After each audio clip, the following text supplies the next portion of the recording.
Nos encontramos en el 10º Simposio sobre Patrimonio Cultural de nuestra bella ciudad de Mérida. Un aniversario que adorna el rostro de un pueblo de herencia única e invaluable. Una década compartiendo historias, anécdotas y descubrimientos del pasado. Un lugar de encuentro entre la historia y la cultura. De la mano de investigadores y especialistas, dedicados al estudio de las diversas facetas que conforman la identidad de nuestra ciudad. 10 años celebrando experiencias que agregan valor a nuestro presente, rescatando recuerdos que dan sabor a cada espacio, envolviéndonos en la riqueza del tiempo para dejar una huella en el corazón. Celebremos una vez más nuestra historia, regalo de aquellos que nos precedieron e hicieron posible el tesoro de lo que es ahora nuestro pueblo, nuestra comunidad. Bienvenidos al 10º Simposio sobre Patrimonio Cultural en Mérida. Una década cambiando la percepción del patrimonio. Estimada audiencia, muy buenas noches. A nombre del Centro Universitario Interamericano, la Asociación Civil Ximbalcaash AC y del Ayuntamiento de Mérida, les damos la más cordial bienvenida y agradecemos su presencia a esta transmisión de la 10ª edición del Simposio sobre Patrimonio Cultural en Mérida, que en esta ocasión lleva por título Una década cambiando la percepción del patrimonio. En esta ocasión, nuestro foro virtual se engalana en su 10º aniversario con la voz y opinión de reconocidos especialistas e investigadores de nuestra ciudad vinculados al ámbito de la arqueología, la antropología social, la arquitectura, la historia, la lingüística, la bibliotecología, el cine y la espeleología, los cuales estarán presentando una serie de conferencias referentes a la investigación, protección y conservación del patrimonio cultural de nuestro municipio a lo largo de una década. Es por ello que les hacemos una cordial invitación para que del 1 al 17 de marzo, en punto de las 7 de la noche, nos acompañen en la transmisión de esta serie de conferencias que seguramente serán de gran interés, aquí, a través del canal de YouTube del Ayuntamiento de Mérida.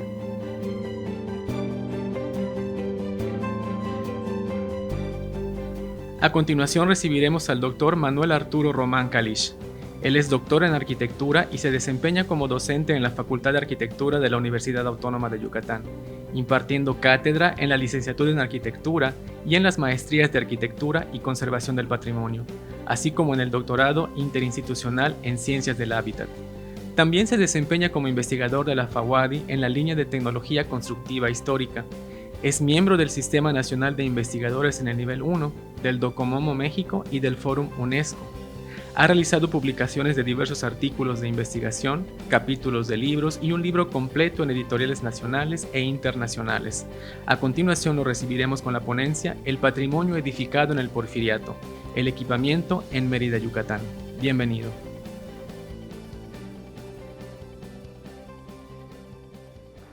Hola, ¿qué tal? Soy Manuel Arturo Román Kalish. En esta ocasión les voy a platicar sobre el patrimonio edificado en el Porfiriato y específicamente en el equipamiento público y sus constructores en Mérida, Yucatán. Se escogieron varias edificaciones de carácter público donde se tienen noticias sobre la intervención de los profesionales tanto en el diseño como en la construcción. Empezaremos con el Palacio de Gobierno, en donde el proyecto y el presupuesto fue realizado por el ingeniero Olegario G. Cantón. Este presupuesto fue presentado al gobernador del estado en turno, es aprobado y se van a comenzar los trabajos en unos meses después. Le corresponde al ingeniero Casares hacer la construcción del edificio y también la supervisión, él siendo encargado de la Dirección de Obras Públicas del Gobierno del Estado, pues recae en él esta responsabilidad. También estuvo interviniendo en otros edificios que también vamos a comentar. El ingeniero Casares estudió su carrera de ingeniero civil en la Escuela Central de París en Francia y después, estando ya aquí en Yucatán, pues fue director de Obras Públicas durante 20 años. Arquitectónicamente, el esquema compositivo del Palacio de Gobierno es un esquema de patio central, donde están alineadas en sus costados una serie de crujías en 2 plantas que van a albergar las diferentes funciones administrativas del gobierno del Estado. Arquitectónicamente también, el proyecto fue resuelto en el estilo arquitectónico imperante en esta época porfiriana, que tuvo muchísima influencia tanto de Francia como de Italia, siendo el estilo arquitectónico reinante el neoclásico ecléctico. El Palacio de Gobierno va a tener todas estas características formales, en donde tiene una serie de portales en la planta baja y bueno, luego la relación entre macizo y vano en su planta superior. También en esta modernización que hubo en el Estado a través de las instancias jurídicas, políticas, también hubo una modernización tecnológica que en una primera instancia los sistemas constructivos tradicionales heredados del virreinato van a tener un peso muy importante en la solución tecnológica de las edificaciones y solamente va a haber la intervención de materiales y de elementos estructurales de carácter industrializado que van a ir poco a poco tomando posesión en este panorama tecnológico. Entonces vamos a ver que la constitución física de la estructura del palacio va a ser a través de muros de carga de mampostería. En los bajos, en los portales, los pilares son de sillares, así como los arcos, y las techumbres son de vigas de madera con canes del mismo material. En los interiores, pues la solución típica arquitectónica es que normalmente se le daba mayor jerarquía a la planta baja a través de elementos formales y constructivos, como en este caso pilares de sillería, así como con arcos, y en la segunda planta se va a dar la solución de la arcada con columnas de fuste liso, dándole mayor importancia a los pilares de la planta baja. Normalmente se remataban con estas balaustradas como remate superior. En este momento también ya había una importación muy importante de vigas metálicas, las cuales paradójicamente resultaban ser más económicas una viga metálica que una viga de madera obtenida de las especies maderables de la región. Las vigas metálicas permitieron dar forma a un nuevo pensamiento arquitectónico, que era el de dar plafones lisos en lugar de los plafones más ricamente solucionados espacialmente a través de vigas, rollizos, canes y vigas de arrastre. En esta nueva concepción se requerían de usar plafones lisos y las vigas metálicas pudieron dar esa solución en donde se alineaba en el lecho inferior el calcreto o el concreto y nos daba esta uniformidad. Y donde permitían, pues en este caso en el Palacio de Gobierno, uno de los espacios más importantes, que es el Salón de los Retratos, pues hacer toda esta decoración como estamos viendo en las imágenes. El siguiente edificio es la Penitenciaría Juárez, cuyo proyecto original y obra se realiza entre 1887 y 1895. Posteriormente va a tener una ampliación ya empezando el siglo XX, entre 1905 y 1906. Aquí nuevamente le corresponde la responsabilidad al ingeniero David Casares de iniciar las obras en esta primera etapa. Posteriormente, un ingeniero que también tuvo muchísima obra a nivel nacional, el ingeniero Salvador Echegaray, pues contrata la ampliación de la penitenciaría, y donde ya había sido también contratista en la hechura de los muros perimetrales, ¿no? El ingeniero Salvador Echegaray, pues estudió en el Colegio Militar y en la Escuela Nacional de Ingenieros en México, y como les comentaba, tuvo una importante labor de construcción a nivel nacional. El esquema compositivo de la penitenciaría, pues es un esquema radial, en donde en el centro que se ubicaba el control físico de las diferentes celdas se va a través de esta distribución radial o panóptica, como normalmente se le conoce. La composición física de la penitenciaría pues es muy similar a la del Palacio de Gobierno. Siempre se utilizaron los muros de mampostería, columnas de sillería, techumbres de rollizos o de vigas, también en algunos lugares, como en el acceso principal, como podemos ver en la fotografía de la derecha, también la utilización de los plafones lisos. Sin embargo, como esta construcción se realiza en etapas, 2 etapas principalmente fuertes, pues nos está permitiendo ver las diferentes soluciones constructivas en cuanto a las techumbres. En unas plafones lisos, en otras vigas de madera, en este caso la sustitución de las vigas de madera por vigas metálicas, dejándose las viguetillas de madera que van entre viga y viga, como estamos viendo en la fotografía de la izquierda. En otros casos, una techumbre diferente con viguetas metálicas y bovedillas de backpack. Entonces, en este edificio en particular vemos estas diferentes soluciones que nos dan idea del panorama tecnológico que había en cuestiones de las techumbres.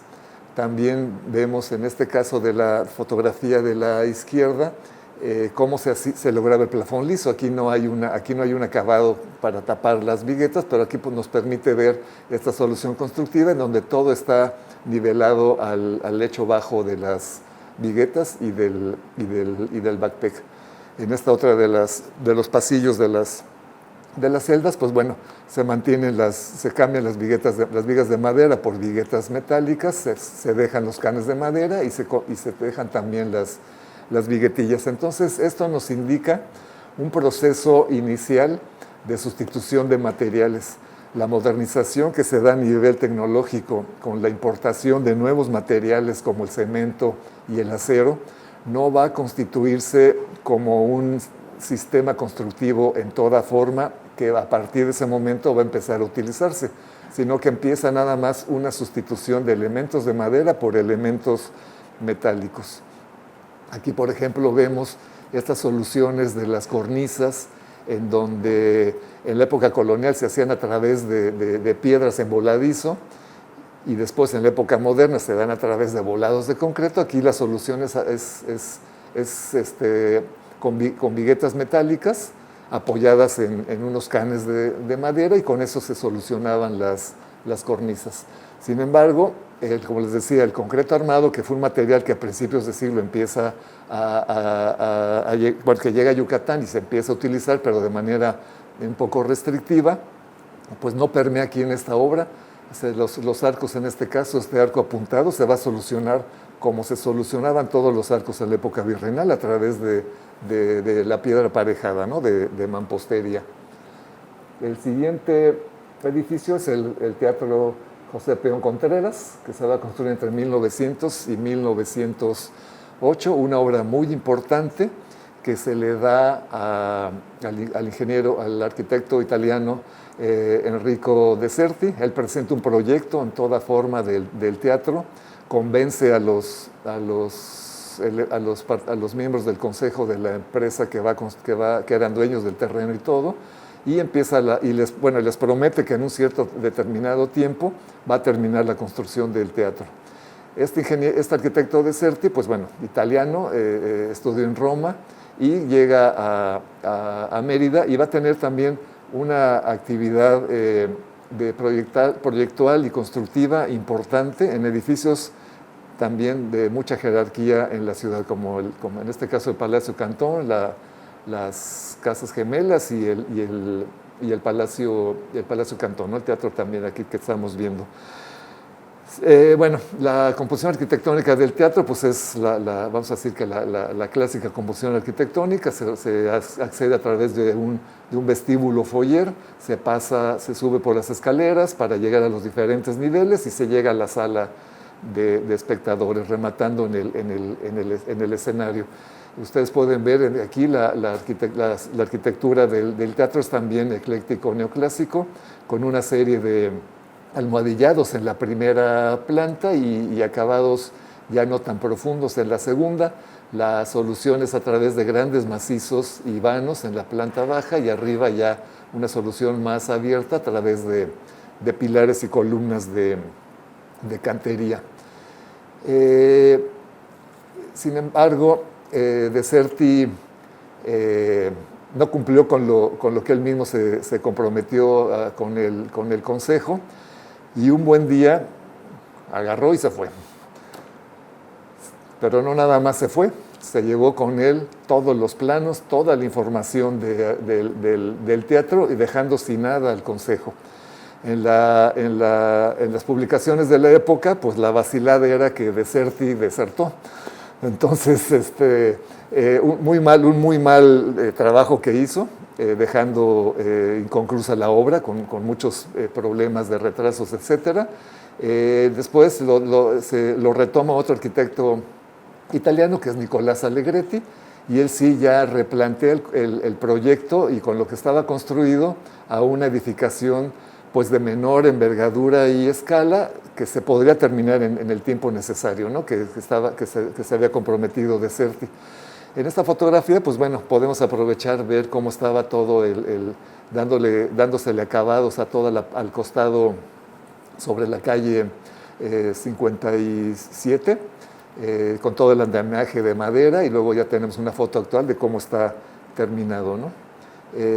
Aquí la importancia del teatro, pues son obviamente como el primer teatro grande en Mérida, con todos los acabados necesarios para realzar esta jerarquía, todas las pinturas que están en la cúpula de la sala de espectadores, que los va a hacer Cardone, también la utilización de plafones lisos y toda esta molduración de adornos le da una gran importancia.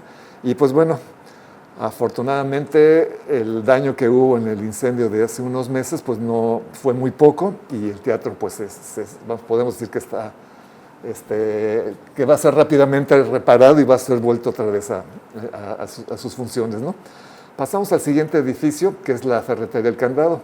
Aquí sí hubo un hito tecnológicamente hablando, porque el sistema del concreto armado, que no se dio en las construcciones que estamos viendo, que arrancan a finales y a principios del siglo XX, aquí sí se va a dar este hecho arquitectónico, en donde este edificio se va a construir totalmente con el sistema de concreto armado, un sistema que tenía una patente francesa y que lo traen dos constructores mexicanos y lo empiezan a promocionar. El más famoso de ellos es el ingeniero Miguel Rebolledo, que hizo una promoción muy importante en la Ciudad de México, y también propuso un sistema de casa-habitación sobre pilotes, con algunos años de anterioridad al que propuso el arquitecto francés muy famoso Le Corbusier, ¿no? Este edificio se va a construir entonces con este sistema, todo, la cimentación, las columnas, las traves y las losas, todo de concreto armado, y resulta ser que fue el primer edificio construido en México, en el país, con este sistema. Y pues le tocó, bueno, vamos a decir, el honor a la ciudad de Mérida. Y este edificio se va a construir porque a principios del siglo hubo un gran incendio sobre la calle 65, entre 54 y 56, donde estaba esta ferretería, y había otras construcciones más que fueron consumidas por el fuego, y que bueno, empezaron a construirse, algunas se quedaron en ese lugar y construyeron edificaciones nuevas, y la ferretería decidió irse al predio que estaba en la 60 con 65, ¿no? Ahí se hace la construcción, les digo, es el hito tecnológico. Sin embargo, no... este sistema constructivo de concreto armado no va a tener la proyección que se esperaba. Al tener este ejemplo importante de edificación todo en concreto armado, no prospera este sistema. Se van a hacer como 7 casas sobre la calle 52, entre 55 y 53, totalmente hechas también de concreto armado, pero tampoco da el paso necesario para que las demás casas que se van a construir después de estas fechas de 1906 se utilice este sistema. Como se puede ver también en la fotografía, pues a pesar de ser un sistema novedoso, tecnológicamente moderno, la solución formal pues va a ser también con el estilo ecléctico neoclásico que reinaba en la época, ¿no? Esta es una foto de uno de los interiores en donde podemos ver la solución espacial de este vestíbulo, de las escaleras, y donde podemos ver los elementos horizontales como las traves y las losas, que esta solución de entablerado era la solución más normal en ese momento, porque los cálculos estructurales que se tenían y el conocimiento estructural que se tenía no permitía liberar las losas de las traves, ¿no? Como actualmente se maneja. Pasamos de aquí a esta serie de escuelas que se van construyendo ya terminando la primera década del siglo XX, también correspondiendo con esta modernización, tanto en equipamiento administrativo público, en equipamiento de apoyo hacia la industria hacendaria, como la ferretería, pues también la modernización se da a nivel de la educación. Se hace un cambio, pues vamos a decir, total en la concepción educativa, y que va a requerir de una serie de edificios arquitectónicos que correspondan con esa nueva visión de la educación.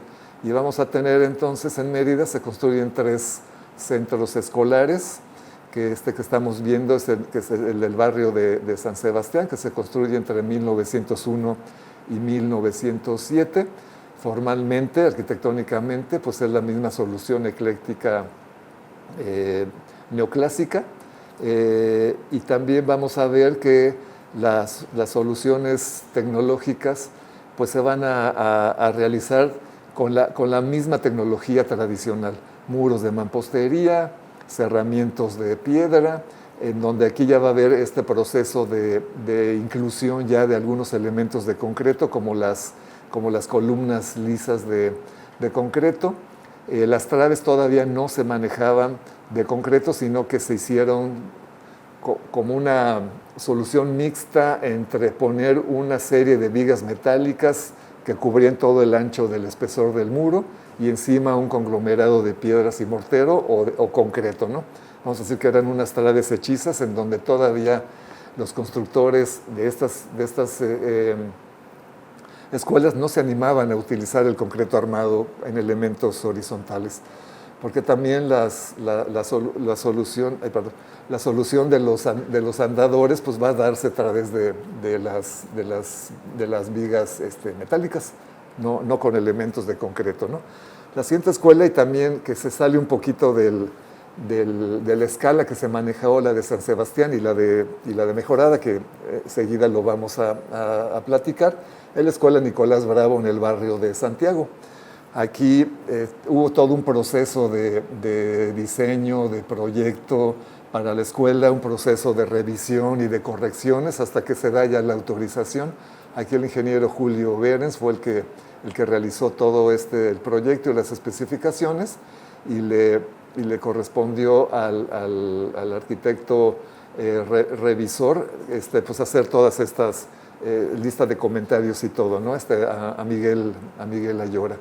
La escuela Nicolás Bravo tiene un esquema similar al de la penitenciaría, un esquema panóptico, o sea, radial, en donde el centro de la composición pues se remata con esta gran cúpula que estamos viendo. Es una cúpula metálica cerrada por elementos de concreto y rematada por una linternilla, ¿no? Los salones están en las alas de la distribución panóptica, ahí se encuentran todos los salones, y bueno, aquí es un detalle de la cúpula por dentro, en donde pues se tiene el dato de que lo hizo el artesano Lázaro, no sé cómo se pronuncia, pero es Podkoniak. Hace toda esta estructura en acero, y que, bueno, el resto de las techumbres va a ser solucionada. Ese es un detalle de la armadura. Y aquí tenemos una cita textual de la conformación de esta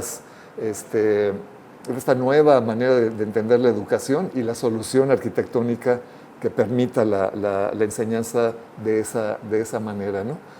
Aquí hay un detalle muy curioso, porque los techos originalmente eran de viguetas metálicas con el plafón liso, pero con el paso del tiempo fueron sustituidos por losas de concreto, pero para no perder la espacialidad original, le pintaron las franjas cafés para simular las viguetas metálicas. Bueno, es una manera de reconstruir una espacialidad, ¿verdad? La siguiente escuela es la mejorada, igual está construida ya a finales de la primera década del siglo XX. Es muy similar la solución estructural y arquitectónica de la de San Sebastián. Aquí son dos escuelas, una de niños y otra de niñas. Actualmente la de niños está ocupada por el Museo de la Música y la de niñas pues estaba ocupada por una primaria y un kinder. Ahorita el kinder ya desapareció y le otorgaron la posesión, el comodato a la Facultad de Arquitectura, el edificio que le correspondía al kinder, ¿no? Para integrarlo al complejo educativo de la Facultad de Arquitectura. Aquí en estas construcciones tuvo mucho que ver como supervisor el ingeniero Miguel Medina Ayora, que él era el arquitecto consultor encargado de las supervisiones de las construcciones. En los interiores podemos ver la solución. Bueno, la solución siempre es en patio central con un corredor perimetral y los salones a los lados. Aquí tenemos que todas las arcadas ya se manejaron, bueno, ya incorporando elementos de concreto armado en las columnas, y aquí sí los arcos ya fueron unos de concreto y otros con la solución esta mixta que les comentaba hace rato de viguetas metálicas con un conglomerado ya sea de concreto o de morteros y piedra. Todas las techumbres van a dar este plafón liso, aunque aquí no se le da acabado ni se le da ningún tipo de decoración, pero las viguetas metálicas van a permitir esta solución formal. No sé si se alcanza bien la fotografía de la derecha, cómo está solucionada esta trave en uno de los claros que están en el edificio, en donde están cuatro vigas metálicas y luego el relleno que les decía, ya sea piedras y mortero o concreto. Les digo, en otros casos sí se utilizaban exclusivamente de concreto armado. En esta otra, pues bueno, podemos ver, aquí, aunque tiene diferentes colores, pero es la misma. El verde es el de niñas y el naranja es el de niños, ¿no? La escuela de niños, pero es el mismo conjunto educativo. Los espacios tenían que ser muy amplios, ya se pedía mucho que hubiera ventilación cruzada, que ya hubiera núcleos de sanitarios. Entonces, dentro de las principales soluciones arquitectónicas eran estas anchuras en los pasillos, una gran iluminación en el interior de los salones, la propuesta de núcleos de sanitarios y para que fueran acordes con esas nuevas disposiciones del enfoque novedoso educativo.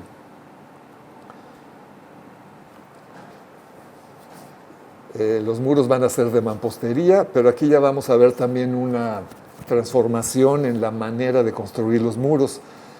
Durante la época virreinal, todos los muros virreinales fueron construidos a través de hiladas de piedra que iban con un cuatrapeo a cada 2 hiladas y según el espesor del muro, pues había un relleno para alcanzar el espesor deseado. Ya en esta época, finales del 19, principios del 20, ya esa manera de construir los muros o esa manera de colocar las piedras que se llama aparejo va a cambiar y se va a utilizar ya un aparejo sencillo en donde ya no hay hiladas en las piedras, pero la conformación del muro pues tiene las características estructurales necesarias para mantenerse en pie, ¿no? Las soluciones particulares en las esquinas, al tener toda una serie de viguetas apoyadas en el claro corto y al haber una unión en las esquinas, pues bueno, en este caso se decidió que uno de los corredores pasaran completas las viguetas y en el otro se pone una viga que en este caso no se pudo hacer una cala para ver si es de las mixtas o es de concreto, pero bueno, esta viga va a estar sosteniendo una parte de la techumbre de viguetas metálicas que está allá al fondo, ¿no? Entonces, diferentes soluciones constructivas que van permitiéndonos dar estas espacialidades arquitectónicas. El último, me parece, de los edificios, el penúltimo, es el Hospital Orán, construido entre 1902 y 1905. Aquí el proyecto lo va a ganar, el concurso del proyecto lo va a ganar nuevamente el ingeniero Salvador Echegaray.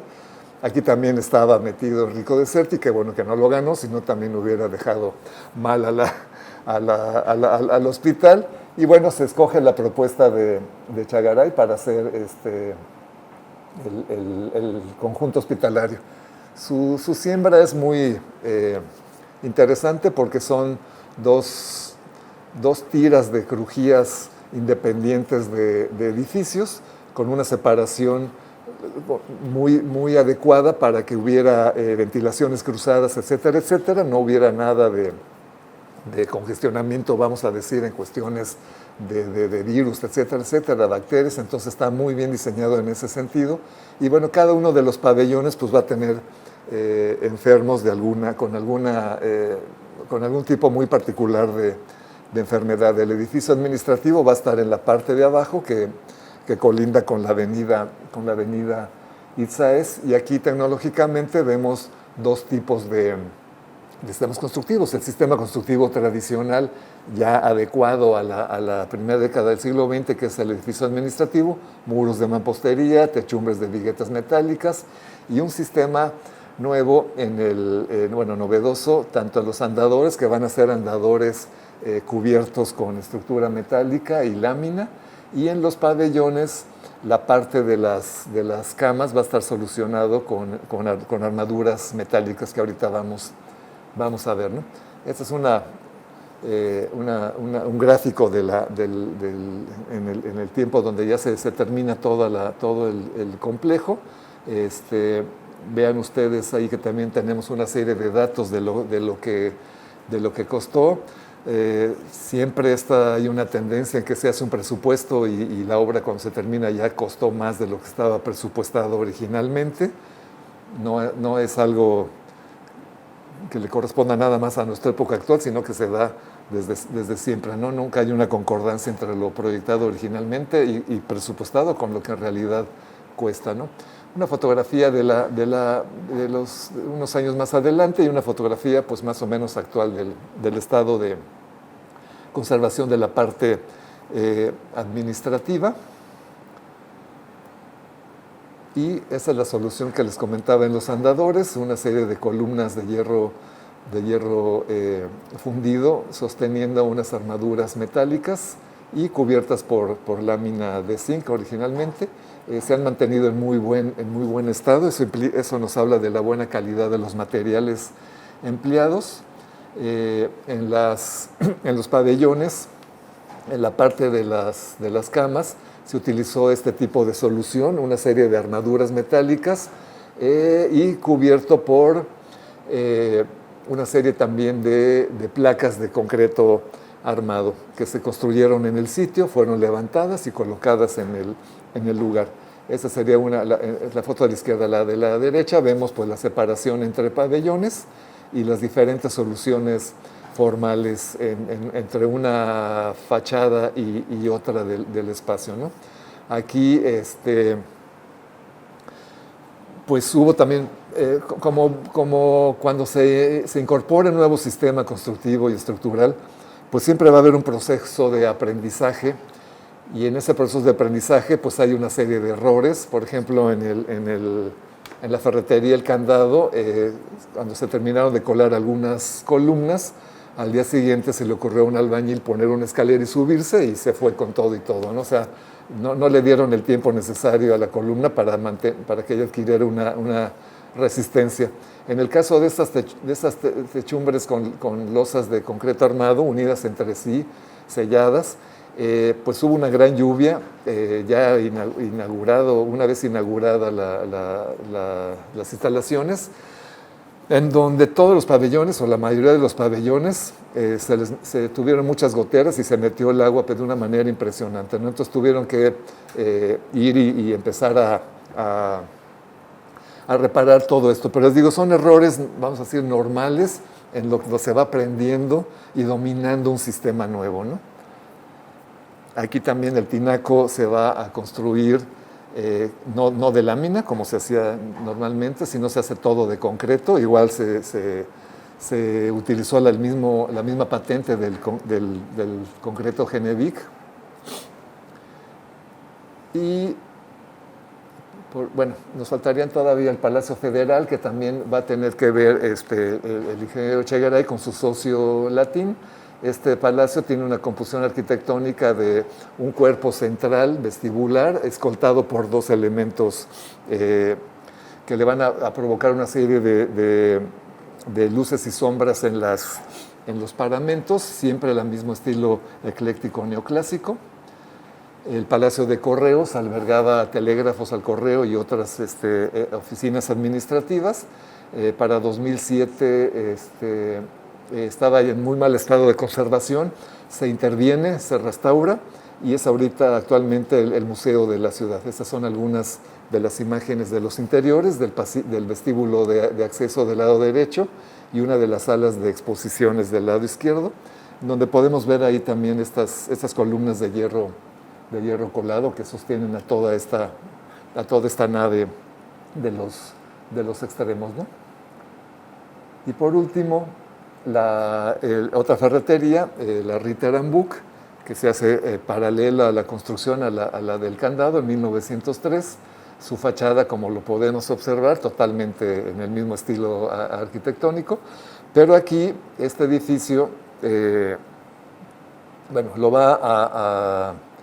lo va a construir el arquitecto e ingeniero Manuel Cantón Ramos, que fue hijo de Olegario Ramos, el que hizo el proyecto del Palacio de Gobierno.